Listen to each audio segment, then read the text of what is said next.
Hello students, so welcome all of you the physics writer channel. और आज का हमारा ग्रेविटेशन पे तीसरा लेक्चर है और इसमें हम बात करने वाले हैं mass, weight and acceleration due to gravity and variation in जी।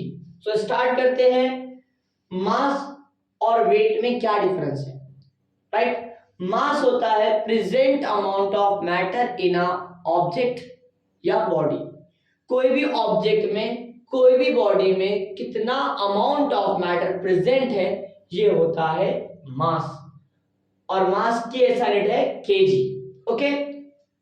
और वेट क्या होता है? The weight of an object is defined as the force with which the earth attracts the object. मतलब किसी भी ऑब्जेक्ट को अर्थ जो फोर्स से अट्रैक्ट करती है वो होता है वेट। और वेट के एसआई यूनिट न्यूटन।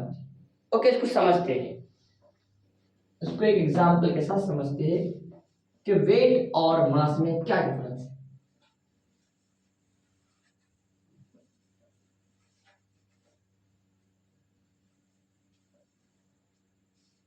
मान लो यहां पर कोई हमारे पास एक ऑब्जेक्ट है, एक स्टोन है मान लो।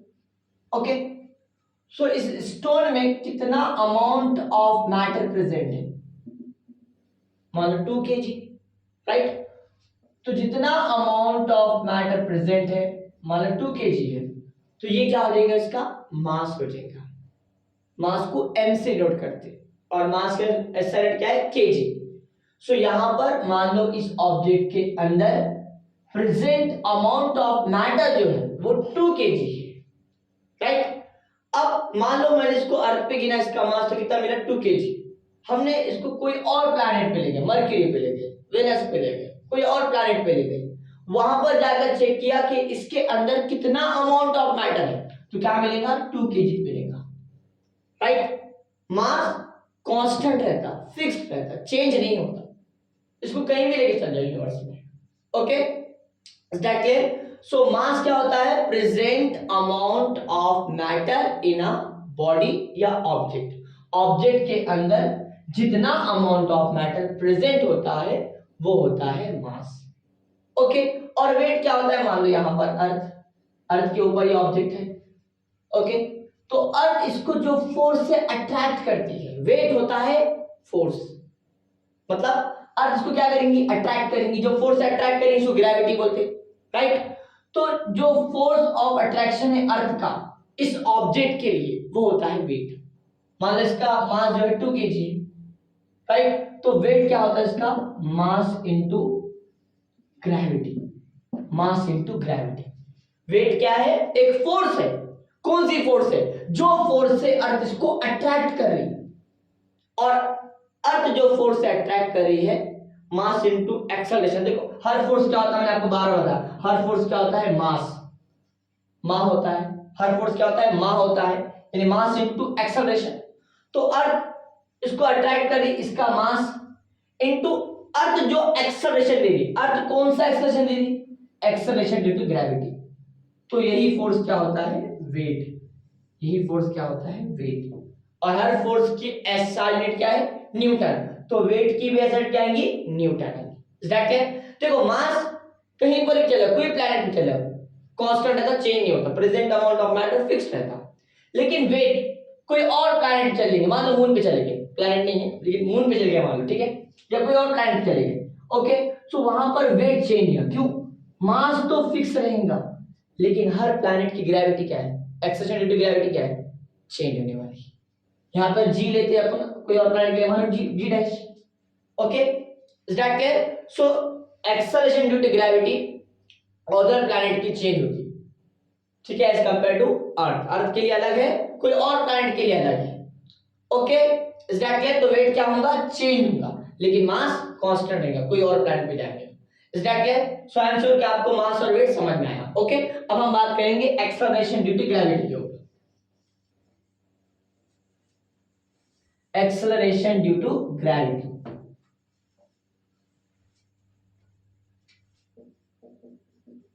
Acceleration due to gravity. देखो ग्रेविटी क्या है? ग्रेविटी वो फोर्स का नाम है जिससे अर्थ किसी भी ऑब्जेक्ट को अट्रैक्ट करती है। ग्रेविटी ये अर्थ के लिए स्पेसिफिक वर्ड है। हमारी बात समझ में? कोई और प्लैनेट के लिए ग्रेविटेशनल फोर्स, लेकिन अर्थ के लिए क्या है? ग्रेविटी है। ओके, मान लो हमारे पास यहाँ पर ये अर्थ है। Okay, mass of the earth सबको मालूम, मान लो capital M, radius of the earth capital R. Okay, यहाँ कोई एक बंदा खड़ा हुआ है। ओके, इसका मास छोटू सा है, छोटू सा है, राइट। अब यहां पर पहले तो अर्थ इसको जो फोर्स से अट्रैक्ट कर रही है वो फोर्स क्या है? इसका वेट है।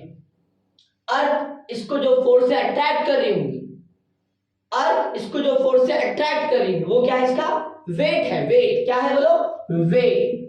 और वेट क्या होता है? Mass into acceleration due to gravity. इसका mass into acceleration due to gravity. और अर्थ के लिए एक्सेलरेशन ड्यू टू ग्रेविटी क्या है? मान लो जी है।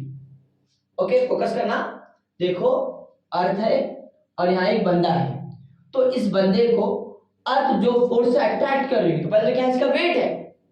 मैं अर्थ के ऊपर रुका हुआ हूं, क्यों? वेट की वजह से, मास इनटू ग्रेविटी। ओके, मैं मून पे चल जाऊंगा तो वहां पे ग्रेविटी कम है। अरे बात समझ में? वहां मेरा वेट अलग आएगा। ओके, अभी चलो हम अर्थ की बात कर रहे हैं। तो ग्रेविटी क्या होता है? ग्रेविटी अर्थ के लिए वर्ड है।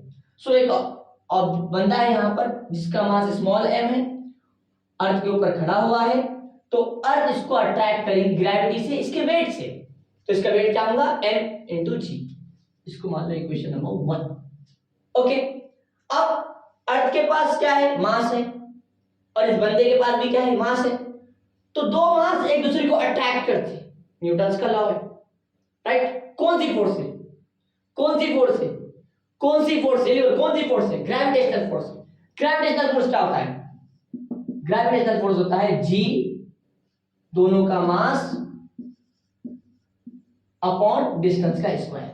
मान लो यहां से डिस्टेंस स्मॉल r है। ओके, तो F is equal to g mm upon r square. Okay, इसको ले लो equation number 2। Is that clear? Is that clear? मतलब इस बंदे को जो फोर्स लग रही है, एक वेट है, या उसी को हम वेट कुछ क्या बोलेंगे? वेट को ही क्या बोलेंगे? वेट को और क्या बोलेंगे हम? दोनों में कौन सी फोर्स है? Gravitational force. दोनों कैसे है? बराबर। चाहे वेट mg बोलो, चाहे force g mm upon r square. So मैं यहां से बोल सकता हूं बाय नहीं, by first and second. So मैं लिख सकता mg is equal to g capital M small m upon r square. Is that clear? Is that clear? Weight बराबर है mg के, या मैं बोल सकता जो दोनों में फोर्स लग रही है g mm upon r square.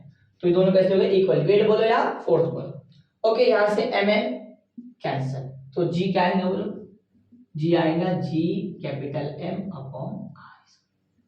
सो ये हो गया एक्सेलरेशन ड्यू टू ग्रेविटी का formula. Acceleration due to gravity. अब देखो, ये बंदा कहां पर खड़ा हुआ है? सरफेस ऑफ अर्थ पे है। कहां है बोलो? Surface of earth. Surface of अर्थ।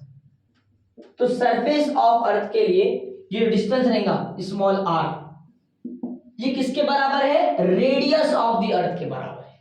देखो, किसके बराबर है? रेडियस ऑफ द अर्थ के बराबर है।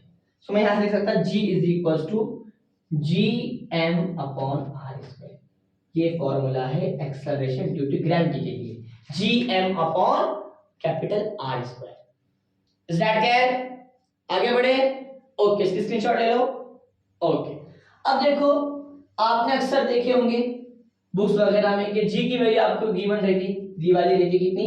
जी इज इक्वल टू 9.8 मीटर पर सेकंड स्क्वायर, राइट, या करीब 10 मीटर पर सेकंड स्क्वायर। दोनों भी की है, बोल तो 9.8 मीटर पर सेकंड स्क्वायर वैल्यू होती है, लेकिन हम उसको करीब क्या लेते हैं? 10 लेते हैं। ओके, अब यहां से देखो, g is equal to G M upon R square. G M upon capital R square. यहां से g क्या है? यूनिवर्सल ग्रेविटेशनल कांस्टेंट, मतलब 6.67 इंटू 10 टू द पावर -11 इसकी वैल्यू। और कैपिटल M क्या है? Mass of the earth. देख लो क्या लिखा है capital M? Mass of the earth 6 into 10 to the power 20 kg upon radius. Radius क्या होता है बोलो? 64 किलोमीटर, सॉरी 6400 किलोमीटर। ओके, या इसको 6.4 इंटू 10⁶ मीटर भी हम बोल सकते हैं। ओके राइट, अच्छा ध्यान दे सकते हैं हम 6.4 इंटू 10⁶ का स्क्वायर। तो यहां से आप सॉल्व कर लो, जी की वैल्यू आपको मिलेगी 9.8 मीटर पर सेकंड स्क्वायर, 9.8 मीटर पर सेकंड स्क्वायर, या इसको खरीद कर ले सकते हैं 10 मीटर पर सेकंड स्क्वायर। तो याद रखना आपने एक्सेलरेशन ड्यू टू ग्रेविटी की जो वैल्यू लेते हैं हम 9.8 मीटर पर सेकंड स्क्वायर, ये कहां पर है? ये सरफेस ऑफ द अर्थ है। कहां पर है बोलो? क्योंकि सरफेस ऑफ अर्थ के लिए ये जो स्मॉल आर है, ये जो स्मॉल आर है सरफेस ऑफ अर्थ के लिए स्मॉल आर बराबर है कैपिटल आर के। Is that clear? तो 9.8 मीटर पर सेकंड स्क्वायर ये क्या होता है? सरफेस ऑफ अर्थ के लिए वैल्यू है। अगर हम अर्थ सरफेस के अबव जाएंगे तो वहां पर acceleration due to gravity decrease होगी। बिलो में जाएंगे, अर्थ के अंदर जाएंगे तो वहां पर भी एक्सेलरेशन ड्यू टू ग्रेविटी में चेंज मिलेगा आपको, वो भी वहां पर बिलो के अंदर डिक्रीज करेंगे।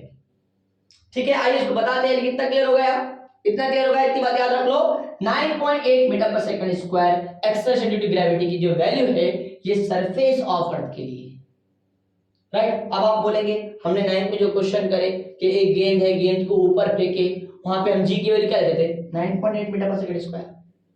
तो वहां पर तो आप अर्थ सरफेस के ऊपर जाते, 10 मीटर ऊपर फेंके, 5 मीटर ऊपर फेंके।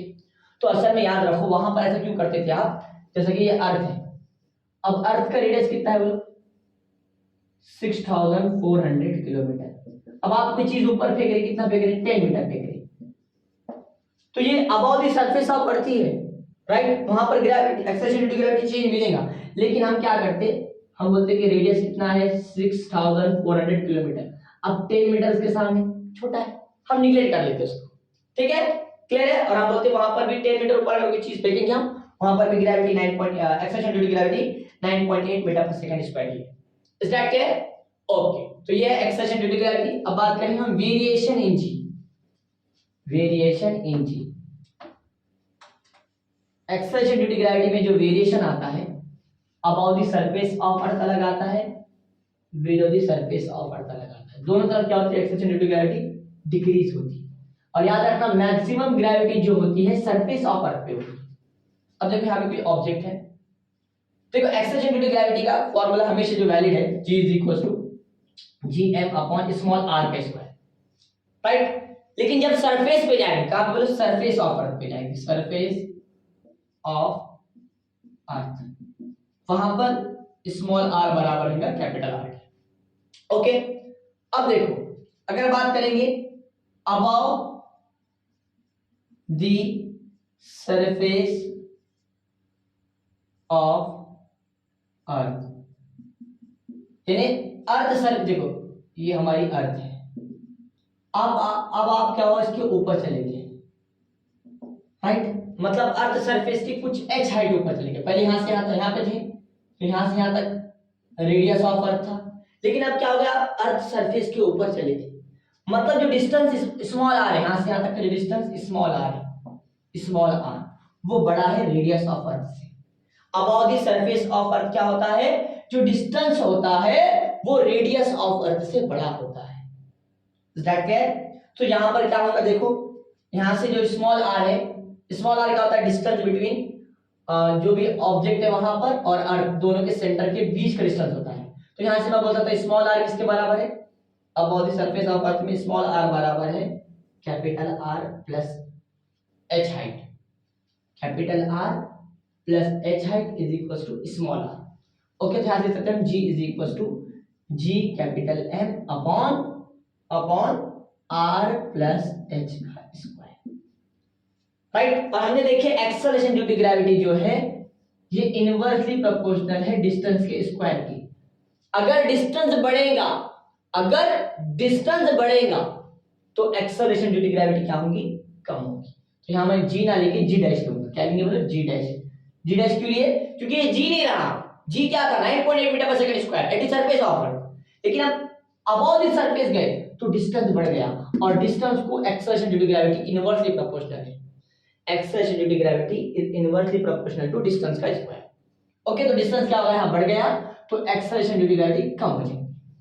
Is that clear? Above the surface of earth क्या होती है? Acceleration due to gravity decrease करती है। Is that clear? ओके, अब बिलो की बात करेंगे। अब बिलो की बात करेंगे। Below the surface of earth, below the surface of the earth, earth surface के बिलो जाने पे, अंदर जाने पे, ये अर्थ है। ओके, अब देखो मान लो कोई ऑब्जेक्ट है जो अर्थ के अंदर है, बिलो मतलब अंदर कुछ हाइट चलेगा, एच हाइट अंदर चला गया, एच हाइट अंदर चल गया। अब डिस्टेंस बिटवीन क्या है यहाँ पे, ये है स्मॉल आर, यहाँ से यहाँ तक, राइट। अब बिलो में देखो, बिलो में देखो, बिलो में रेडियस बड़ा बड़ा रहता, ये डिस्टेंस बिटवीन ऑब्जेक्ट बड़ा, object and centre of earth बड़ा रहता। ऑब्जेक्ट देखो ये अर्थ है, अर्थ सरफेस के अंदर चला गया, अर्थ के अंदर चला गया, बिलो में चला गया, कितना बिलो गया, एच हाइट बिलो चला गया। तो यहाँ पे ये स्मॉल आर है और यहाँ से यहाँ तक क्या है, रेडियस ऑफ अर्थ है। मतलब यहाँ पर जो रेडियस ऑफ अर्थ है वो स्मॉल आर प्लस एच है, राइट, क्लियर। तो बड़ा क्या रहेगा यहाँ पे, रेडियस ऑफ अर्थ रहेगा बड़ा, बिलो में रेडियस ऑफ अर्थ बड़ा रहेगा। अब देखो जी की वैल्यू जो हमेशा वैलिड है, G M upon small R का स्क्वायर। अब हम जब बिलो में जा रहे हैं तो बिलो के लिए हमारा रहने फॉर्मूला क्या रहा, g is equal to g capital M upon distance क्या है आर प्लस एच, सॉरी यहाँ से स्मॉल आर क्या आएगा बोलो, डिस्टेंस स्मॉल आर क्या आएगा बोलो, स्मॉल आर आएगा कैपिटल आर माइनस एच, मतलब स्मॉल आर क्या आएगा, रेडियस ऑफ अर्थ में से एच निकाल दो, रेडियस ऑफ अर्थ में से एच निकाल दो, बचेगा कितना, स्मॉल आर। तो आप बोलेंगे यहाँ पे क्या आएगा, आर माइनस एच स्क्वायर। बोलो सही है, 1 2 3 4 सही है, बोलो सही है, बोले ली फास्ट, 1 2 3 4 सही है, बिल्कुल गलत है। क्यों गलत है, डिस्टेंस सही है लेकिन अंदर जाने पे मास ऑफ अर्थ वैरी करेगा। कैसे वैरी करेगा इसको समझते हैं। देखिए यहां तक तो पूरी बातें सही है, यहां तक पूरी बातें सही है, सिर्फ अंदर जाने पे मास चेंज होने वाला है। देखो जब ऑब्जेक्ट अर्थ सरफेस के अंदर जाता है तो इस पे लगने वाली जो अब इसको जो मास अट्रैक्ट करेगा, देखो इस पे जो मास अट्रैक्ट करेगा उसको ये वाला मास भी अट्रैक्ट करेगा अंदर की ओर, राइट। और ये जो बचा हुआ मास है बाहर का, बचा हुआ मास ये इसको बाहर की तरफ अट्रैक्ट करेगा। एक काम करते हैं, इसको समझने के लिए हम क्या करते हैं, थोड़ा सा इसको खिसका देंगे। मतलब ये ऑब्जेक्ट अंदर है तो ये देखो अंदर है ना, तो यहां से यहां तक के लिए मैं क्या करना, अर्थ किसी भी इतनी अर्थ ड्रॉ कर रहा हूं, स्मॉल अर्थ, राइट। इसको थोड़ा खींच देता मैं, समझ लेंगे, इसको थोड़ा दूर कर लेना, मैं इसको थोड़ा दूर कर लेना समझने के लिए दूर कर लेना। देखो ध्यान दो, ये 11th 12th की चीज है लेकिन आपको यहाँ बता रहा हूँ। देखो ऑब्जेक्ट यहाँ था, राइट, तो इतना मास जो है ना अर्थ का, जिसको अंदर की ओर अट्रैक्ट कर रहा है, और इसके बाहर का जो मास है, देखो ये दिख रहा है ना, इसके देखो यहाँ पे ऑब्जेक्ट है तो ये अंदर का मास क्या करेगा, उसको अट्रैक्ट करेगा। लेकिन जो बाहर का मास है तो बाहर अट्रैक्ट करेगा उसको, ये मास इधर अट्रैक्ट करेगा, ये मास दिख रहा, ये बाहर का मास है, राइट, क्लियर। तो ये पूरा मास, ये मास इधर अट्रैक्ट करेगा, ये मास उसको इधर अट्रैक्ट करेगा, ये मास इधर अट्रैक्ट करेगा। तो ये मास के लिए जो ग्रेविटेशनल फील्ड है, देखो ये जो बाहर का मास है ना, इसके लिए जो ग्रेविटेशनल फील्ड है वो क्या रहेंगी बोलो, जीरो। कोई भी अगर एक रिंग है, कोई भी अगर एक शेल है, तो शेल के अंदर जो ग्रेविटी होती है वो जीरो होती है। मान लो एक शेल है, यहाँ पर शेल बोल तो रिंग है, एक रिंग, ये रिंग पे पॉइंट पांच बहुत सारे हैं। अब यहाँ पे एक ऑब्जेक्ट है, राइट। अब ये रिंग के अंदर इस ऑब्जेक्ट पर जो रिंग के जो छोटे छोटे पार्टिकल्स एटम्स है, इनकी जो ग्रेविटेशनल फोर्स रहेंगी वो क्या रहेंगी बोलो, जीरो।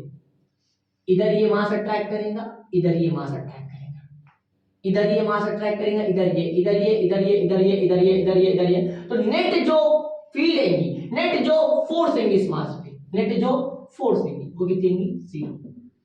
तो उसी तरह जब ऑब्जेक्ट सरफेस ऑफ अर्थ के अंदर जाता है, देखो ये बहुत आगे की चीज मैं आपको बता रहा हूं, ओके। अगर आपको समझ में नहीं आ रहा है, कुछ कंफ्यूज हो रहा है तो कोई मसला नहीं है, लेकिन फिर भी आप समझना बहुत अच्छी बात है, ओके। ये 11 12 की चीज है। तो कोई ऑब्जेक्ट सरफेस ऑफ अर्थ के अंदर जा रहा है, सरफेस ऑफ अर्थ के अंदर जा रहा है, तो अंदर जाने पे इस पे जो फोर्स लगेगी, तो यहां पर ये जो दिख रहा है ऊपर वाले मास, तो ये एक उसको रिंग के जैसा अट्रैक्ट करेगा। ऊपर वाले मास एक रिंग के जैसा अट्रैक्ट करेगा। तो ये जो रिंग है, इस रिंग के लिए नेट फील्ड क्या होगी? जीरो। इसको छोड़ दो, कुछ काम कर नहीं। इसकी नेट फील्ड क्या है? जीरो। सब एक दूसरे को कैंसिल आउट कर, मतलब अब जो फोर्स लगेंगे, देखो जी का फॉर्मूला क्या है? जी का फॉर्मूला है G capital M upon small R square. लेकिन अंदर जाने पे इतना मास की जो फील्ड रहती वो जीरो रहती, राइट? मतलब इस पे जो फील्ड रहेगी सिर्फ इतने मास की रहेगी। तो इतना मास क्या है? मान लो जो अंदर का मास है ना, वो m डैश, क्या है बोल? m dash. अब मास ऑफ द अर्थ ना 6 into 10 to the power 24 kg नहीं है, बल्कि जितना अंदर जाएगा तो उतना बाहर के मास की जो नेट फील्ड है वो जीरो जाएगी। मतलब कितना मास बचा? मान लो m डैश बचा, 6 into 10 to the power 24 kg से कम मास बचा। तो यहां से g की वैल्यू क्या आएगी? मतलब d डैश लेंगे इसको हम, ये आएगा g यूनिवर्सल कांस्टेंट। अब mass of the earth capital m नहीं है बल्कि m डैश है, बल्कि क्या हो गया? कम हो गया। m dash is equal to distance क्या है बोलो? अंदर जाने में डिस्टेंस क्या है? r माइनस h का स्क्वायर। ये फॉर्मूला है। Is that clear? और भी चेंजेस आते हैं फॉर्मूले में। क्लियर है? इतनी बात समझ में आ गई? लेकिन मैं आगे सॉल्व नहीं कर रहा, इतना काफी है। ओके, सो ये है बिलो द सरफेस ऑफ अर्थ। देखो याद रखो, सरफेस पे ग्रेविटी क्या देखे? सरफेस पे क्या देखे थे? सरफेस पे देखे थे हमने g capital m upon capital r का स्क्वायर। अबव में क्या देखे थे? अबव में देखे थे g capital m upon small r का स्क्वायर। बोलो, यहां देखे थे हमने r प्लस h ब्रैकेट का स्क्वायर। ओके, बिलो में क्या है? बिलो में क्या है? बिलो में देखे हमने g capital m dash upon r minus h bracket का स्क्वायर। सो एक चीज याद रखना, चाहे अर्थ सरफेस के अबव जाओ, अर्थ सरफेस के अबव जाओ तो ग्रेविटी क्या होती? कम होती। बिलो जाओ तो भी क्या होती? कम होती। मैक्सिमम ग्रेविटी कहां है? Surface of earth. Maximum gravity कहां है? सरफेस ऑफ अर्थ। कितनी आती बोलो? 9.8 मीटर पर सेकंड स्क्वायर, या इसको हम करीब करीब क्या बोलते हैं? 10 मीटर पर second square. Is that clear? Is that clear? तो सरफेस ऑफ अर्थ पे ग्रेविटी है 9.8 मीटर पर सेकंड स्क्वायर। लेकिन अर्थ का जो सरफेस है वो भी कैसा है? कैसा है? ओवल के जैसा है, मतलब सब जगह सेम रेडियस नहीं है। देखो ध्यान देना, ये हो गया variation above, below and at the surface of the earth. Okay, ये चीज हमने समझ ली, ठीक है? याद रखना क्या? देखो ये अर्थ है, ठीक है? उसके सरफेस पे ग्रेविटी हमने देख लिया। अब एक चीज याद रखना, एक और चीज, अर्थ के सेंटर पे ग्रेविटी क्या था? चलो बोलिए, अर्थ के सेंटर पे ग्रेविटी क्या था? अर्थ के सेंटर पे ग्रेविटी क्या था? जीरो। अर्थ के सेंटर पे ग्रेविटी क्या था? जीरो आता। At the centre of the अर्थ लेंगे तो वहां ग्रेविटी कितनी है? जीरो है। ओके, फिर जैसे जैसे सरफेस के करीब जाएंगे ग्रेविटी क्या होगी? बढ़ती जाएंगी, बढ़ती जाएंगी, बढ़ती जाएंगी, बढ़ती जाएंगी, बढ़ती जाएंगी, और यहां पर सब में ज्यादा रहेंगी। सरफेस पे सब में ज्यादा रहेंगी, राइट? सरफेस के अंदर जा रही, कम हो रही, कम हो रही, कम हो रही, कम हो रही। सेंटर में कितनी हो रही? जीरो।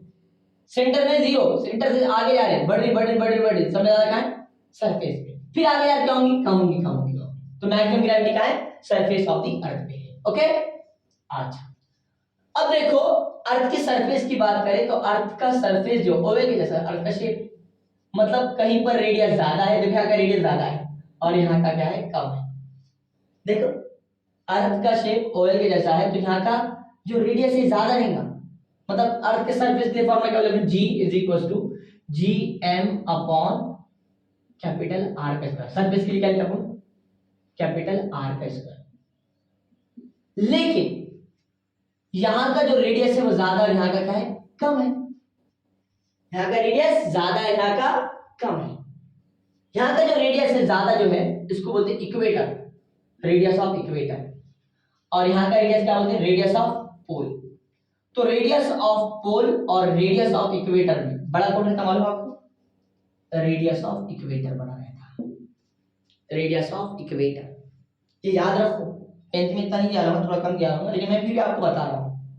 देखो सरफेस ऑफ अर्थ पे ग्रेविटी 9.8 मीटर पर सेकंड स्क्वायर है, या इसको हम बोल सकते हैं 10 मीटर पर सेकंड स्क्वायर सरफेस पे, और ये मैक्सिमम ग्रेविटी है, maximum acceleration due to gravity है। ओके, अब सुनो मेरी बात गौर से, अर्थ के सरफेस पे सब जगह पे ग्रेविटी सेम नहीं है, क्योंकि g capital M upon capital R का स्क्वायर, लेकिन ये जो आर है सरफेस पे सब जगह पे सेम नहीं है। आर जी सेम है, एम सेम है, एम भी थोड़ा चेंज करता लेकिन हम एम लिख रहे हैं वहां पे, और यहाँ पे आर स्क्वायर, लेकिन ये आर और एम सेम नहीं है। देखो यहाँ पर जब जा रहे हैं ना तो मास क्या हो रहा है, कम हो रहा है, रेडियस भी कम हो रहा है। यहाँ पर जब जा रहे हैं तो मास क्या हो रहा है, बढ़ जा रहा है, और रेडियस भी क्या हो रहा है, बढ़ जा रहा है। याद रखना, जहां पर रेडियस बड़ा रहता है उसको बोलते हैं इक्वेटर, जहां पे कम रहता है उसको बोलते हैं पोल, equator pole.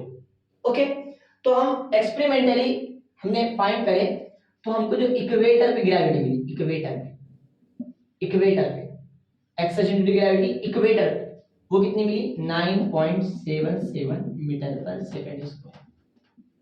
Acceleration due to gravity की यूनिट क्या है, ऐसा है, मीटर पर सेकंड स्क्वायर, याद रखना।